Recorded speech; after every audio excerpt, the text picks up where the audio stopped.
Assalamualaikum warahmatullahi wabarakatuh. Untuk pelajaran fiqh hari ini, kita akan tengok perkara-perkara sunat dalam solat. Perkara sunat dalam solat terbahagi kepada dua kategori, iaitu pertama sunat ab'ad dan kedua ialah sunat hayat. Kalau dalam buku teks dia muka surat 17. Okey, apa perbezaan antara sunat ab'ad dan sunat hayat?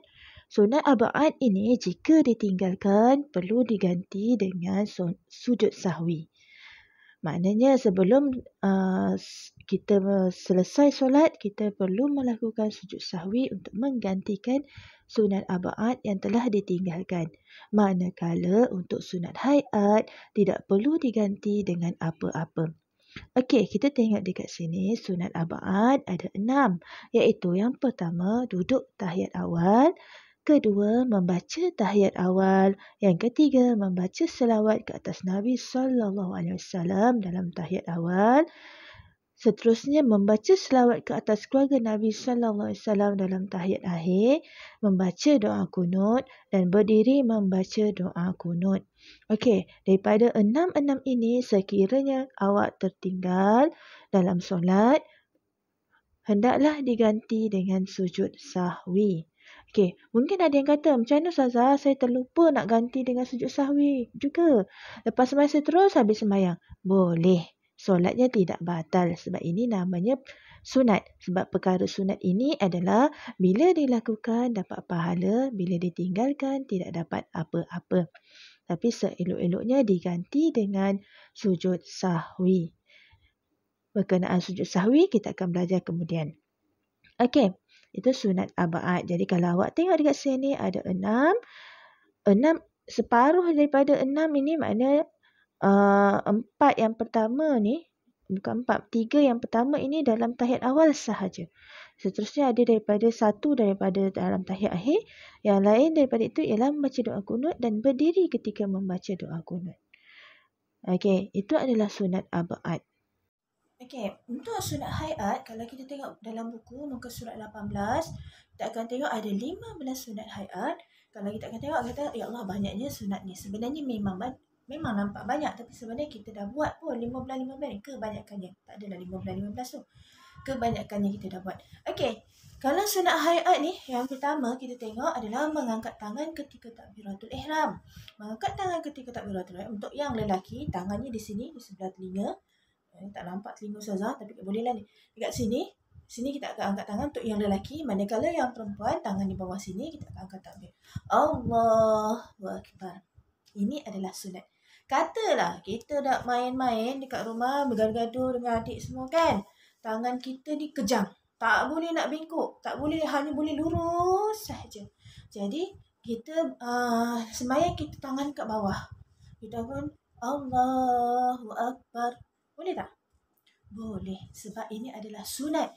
Jadi perkara sunat ini ialah jika dibuat dapat pahala, jika ditinggalkan tak dapat apa-apa. Jadi kalau buat dapat pahala, tak buat tak dapat apa-apa. Jadi bendanya senang. Benda sunat ni, kalau wajib tu kita memang tahu, memang kena buat. Tapi kalau sunat ni, kita buat dapat pahala, tak buat tak dapat apa-apa.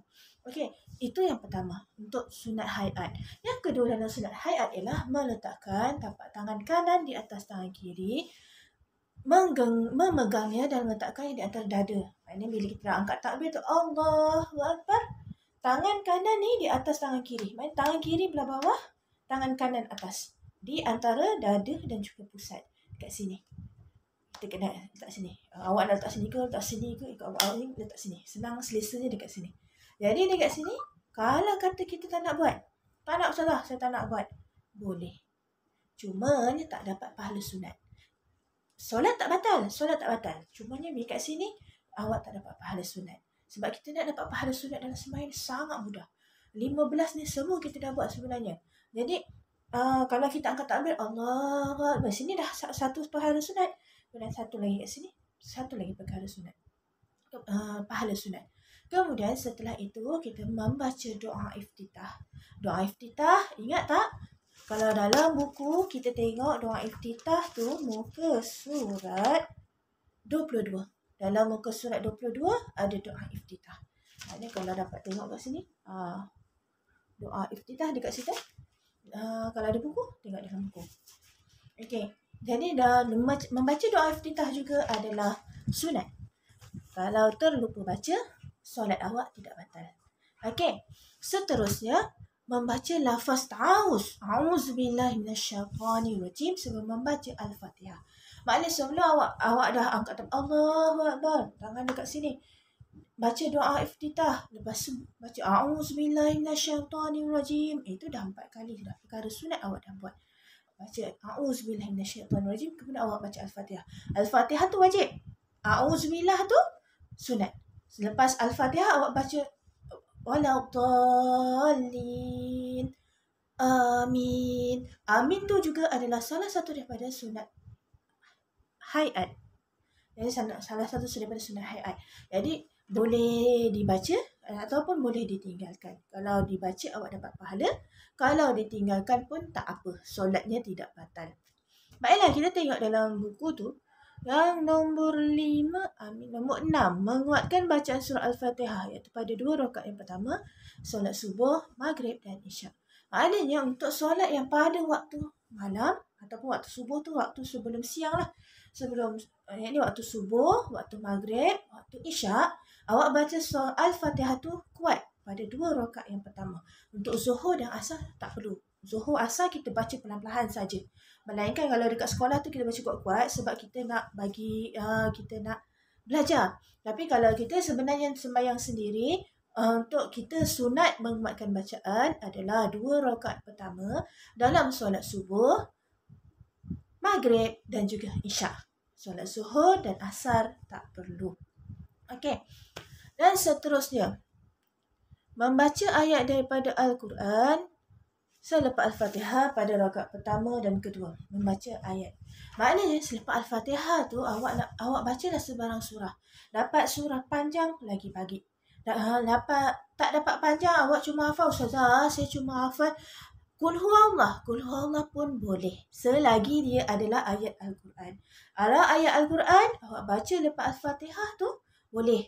Maknanya terus lepas Al-Fatihah bismillahirrahmanirrahim, alhamdulillahirrahmanirrahim sampai waladdallin.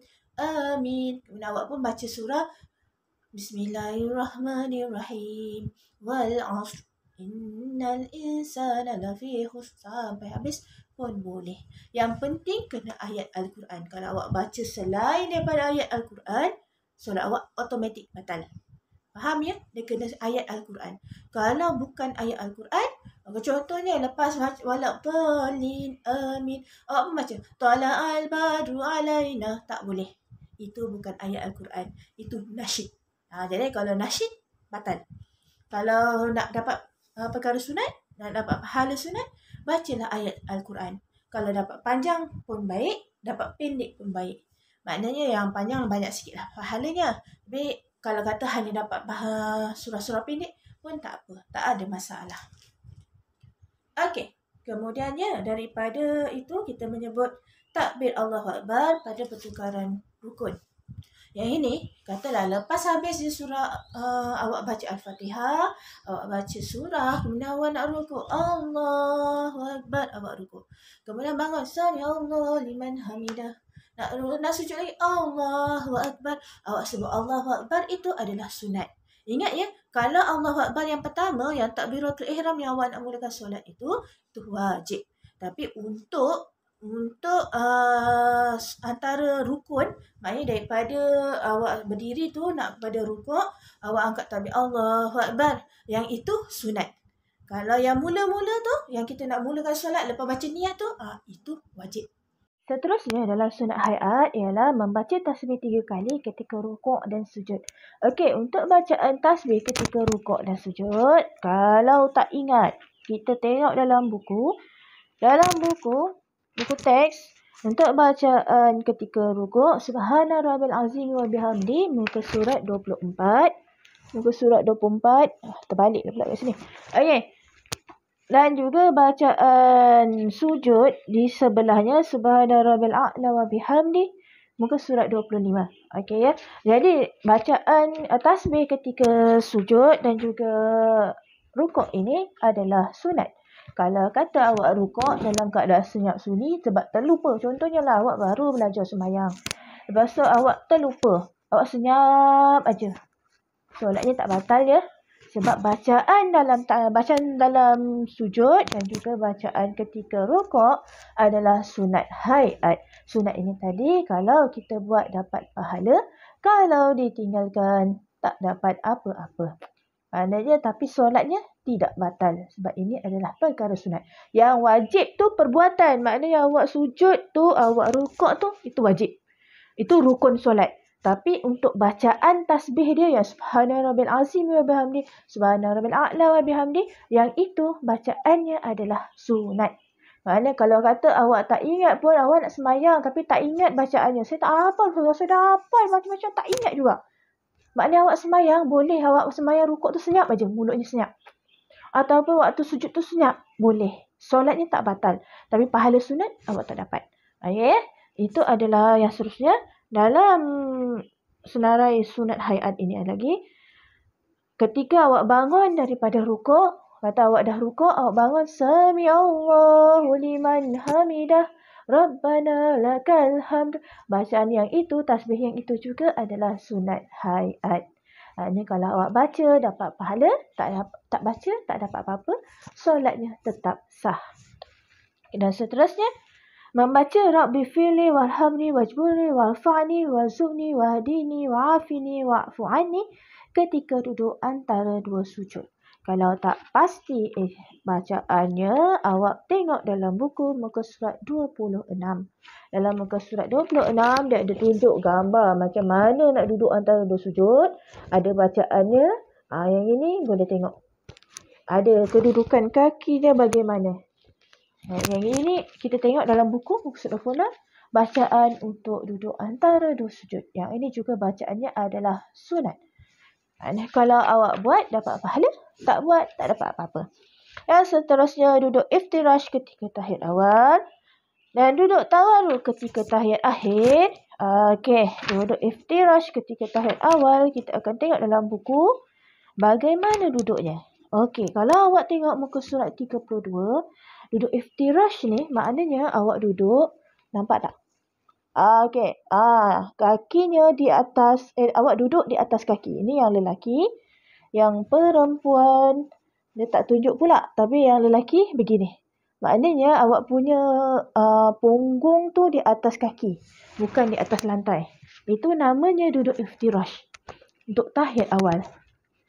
Kalau tak dapat buat, katalah yang badannya terlampau besar. Sampai ataupun ada masalah kaki tak boleh nak duduk. Dia duduk tahiyat awal tapi dia tak boleh nak duduk macam ini. Dia tak boleh nak duduk begini. Jadi solatnya tetap sah. Cumanya dia tak dapat pahala sunat untuk duduk iftirash. Duduk tawarruk. Tawarruk ketika tahiyat akhir. Kita boleh tengok dalam muka surat. Muka surat 46. Dalam muka surat 46, duduk tawarruk ni adalah begini. Nampak dalam buku begini. Maknanya awak duduk, punggung di lantai. Nampak? Punggungnya di lantai. Bukan lagi di atas kaki. Saya nak tunjuk tapi tak nampak nanti. Mari kita tengok dalam buku je. Okey ya? Maknanya kita akan nampak begitu. Jadi kalau duduk tahiyat akhir, punggung awak di atas lantai. Tapi untuk tahiyat awal, punggungnya di atas kaki. Jadi, itu untuk duduk tawarruk. Dan seterusnya, berpaling muka ke kanan dan ke kiri ketika memberi salam. Maknanya awak memberi salam. Assalamualaikum warahmatullahi. Assalamualaikum warahmatullahi. Itu juga adalah sunat. Salam tu wajib, rukun solat. Tapi awak berpaling ke kanan atau ke kiri, itu adalah sunat. Ada yang kalau katalah awak tidur malam tu tak boleh nak pusing kepala, salah bantal. Entah apa mimpi agaknya malam tu tegak kepala, tak boleh nak pusing. Kalau nak bagi salam tu, nak pusing tu paling maksimum macam ni, tak boleh nak pusing, sakit kepala. Awak salam, Assalamualaikum warahmatullahi, sikit je pun boleh. Assalamualaikum warahmatullahi, ataupun tak boleh pusing langsung. Assalamualaikum warahmatullahi. Sebab yang sunat berpusing ke kanan atau ke kiri tu, itu sunat. Yang wajibnya kita sebut Assalamualaikum warahmatullahi. Begitu. Okey, dan yang kedua memberi salam. Yang kedua pula. Yang terakhir memberi salam kedua. Maknanya dalam solat, rukun solat tu salam adalah salam yang pertama. Assalamualaikum warahmatullahi. Itu yang wajib. Yang Assalamualaikum warahmatullahi. Yang ke kiri ni ini sunat.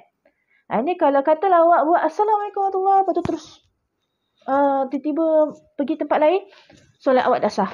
Katalah tengah bagi salam Assalamualaikum warahmatullahi, tiba-tiba ada binatang berbahaya melintas, awak pun lari.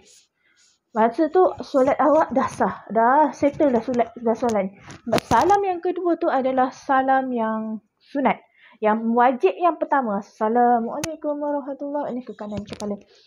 Assalamualaikum warahmatullahi. Tangan yang ke kiri ni adalah sunat. Jadi itu adalah sunat-sunat hayat dan juga sunat ab'ad. Ya, perbezaan di antara sunat ab'ad dan sunat hayat ini ialah sunat ab'ad kalau ditinggalkan kena diganti dengan sunat sujud sahwi. Manakala sunat hayat kalau ditinggalkan tak perlu ganti dengan apa-apa. Cuma teringat ya, bila kita buat solat ini, sekiranya kita buat perkara-perkara sunat, kalau buat dapat pahala, tak buat tak dapat apa-apa. Okey, kalau ada apa-apa masalah boleh mesej saja Ustazah, tanya. Ataupun semoga kita dapat jumpa balik dalam sekolah entah bila lagi. Okey, Assalamualaikum warahmatullahi wabarakatuh.